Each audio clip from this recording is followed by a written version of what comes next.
সফল হলো সারা রাজ্যের ইলেকট্রিক বাহন প্রস্তুতকারক সংস্থা থেকে ডিলার ডিস্ট্রিবিউটর সকলেই এক ছাতার তলায় সম্মিলিত হওয়ার দীর্ঘ প্রচেষ্টা। পথ চলা শুরু হলো বেঙ্গল ইলেকট্রিক ভেহিকেল অ্যাসোসিয়েশনের। রাজ্যের পরিবহন মন্ত্রী স্নেহাশিস চক্রবর্তীর হাত ধরে শুরু হলো এই সংস্থা। মঙ্গলবার চন্দননগর রবীন্দ্র ভবনে আয়োজিত এক অনুষ্ঠানে প্রদীপ প্রজ্বলনের মাধ্যমে সংগঠনের আনুষ্ঠানিক উদ্বোধন করেন রাজ্যের পরিবহন মন্ত্রী স্নেহাশিস চক্রবর্তী। উপস্থিত ছিলেন চন্দননগরের মহানাগরিক Ram Chakraborty, deputy mayor Munna Agarwal, mayor পরিষদ সদস্যা স্নিগ্ধা রায়, পার্থ দত্ত, শুভজিৎ রাও, সংগঠনের সম্পাদক শেখ নাসির উদ্দিন, সভাপতি দীনেশ জালান, আইনজীবী নুরুল ইসলাম খান সহ রাজ্যের বিভিন্ন প্রান্ত থেকে আসা 4 শতাধিক ইলেকট্রিক বাহন প্রস্তুতকারক সংস্থার কর্ণধার ও ডিলার ডিস্ট্রিবিউটর। এবং পশ্চিমবঙ্গ ই রিক্সা প্রবর্তনের ক্ষেত্রে, ই ভেহিকেল প্রবর্তনের ক্ষেত্রে কিন্তু ভারতবর্ষে 1 নম্বর আছে।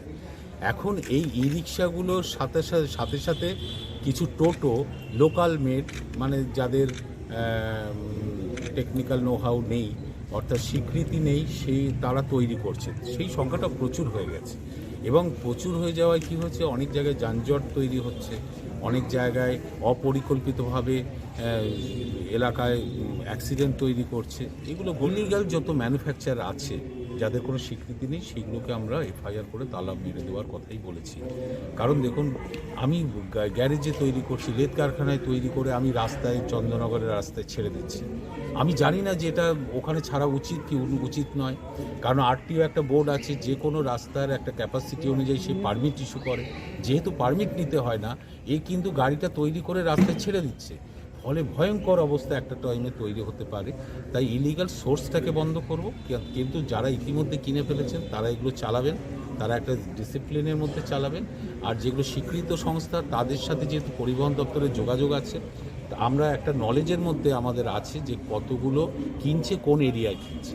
এখন এনারা গাড়ি তৈরি করছেন, প্রচুর রাস্তা তৈরি হয়েছে গ্রামগঞ্জে। মাননীয় মুখ্যমন্ত্রী মমতা বন্দ্যোপাধ্যায়ের 12 বছরে আমরা প্রায় 2 লক্ষ কিলোমিটারের উপরে পাকা রাস্তা তৈরি করেছি। তার মধ্যে পিচ রাস্তা 1 লক্ষ কিলোমিটার, যেটা বামফ্রন্টের সময় মাত্র 29,000 কিলোমিটার পাকা রাস্তা ছিল, সেটা 1 লক্ষ কিলোমিটার পিচ রাস্তা প্লাস ঢালাই রাস্তা ধরলে 2 লক্ষ কিলোমিটার পার হয়ে যাবে, আরও বেশি হবে। তো সেই নতুন নতুন বসতি হয়েছে, রাস্তা হয়েছে, সেখানেই ছোট গাড়িগুলো চলতেই পারে। আমরা উদার মনে এদের রেজিস্ট্রেশন করে দেওয়ার পথটাকে সুগম করব। উদ্বোধনী অনুষ্ঠানে মন্ত্রী স্নেহাশিস চক্রবর্তী বলছেন, সংগঠনের উদ্বোধনী অনুষ্ঠানে সাক্ষী থাকতে পেরে তিনি গর্বিত।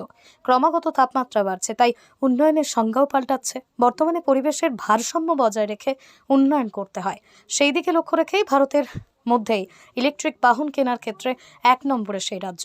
ইন্ডিয়ার মধ্যে 2nd position electric vehicle hub হিসেবে ওয়েস্ট বেঙ্গলকে বলা যেতে পারে। তার কারণ ওয়েস্ট বেঙ্গল বিভিন্ন প্যারামিটার দিক দিয়ে একটা ভীষণ ভালো রোল তৈরি করে অন্যান্য স্টেটের চাইতে। সেই হিসেবে আমাদের এখানে একটা ইলেকট্রিক ভেহিকেলের কোনো অ্যাসোসিয়েশন ছিল না।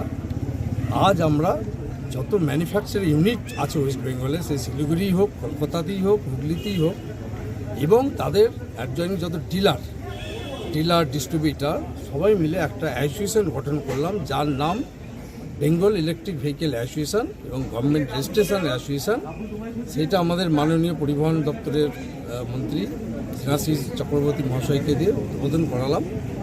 আগামী দিনে আমরা এক ছাতার তলায় থেকে বিভিন্ন রকম এই ইন্ডাস্ট্রির সুবিধে অসুবিধা নিয়ে আলোচনা করব, যাতে গভর্নমেন্টের সঙ্গেও আমরা এই আলোচনা সুফল পেতে পারি। সেই লক্ষ্য রেখেই আমরা এই অ্যাসোসিয়েশনটাকে তৈরি করেছি এবং সকলে একত্রিতভাবে আছি। হুগলি থেকে রাহি হালদারের রিপোর্ট, লোকাল 18 বাংলা।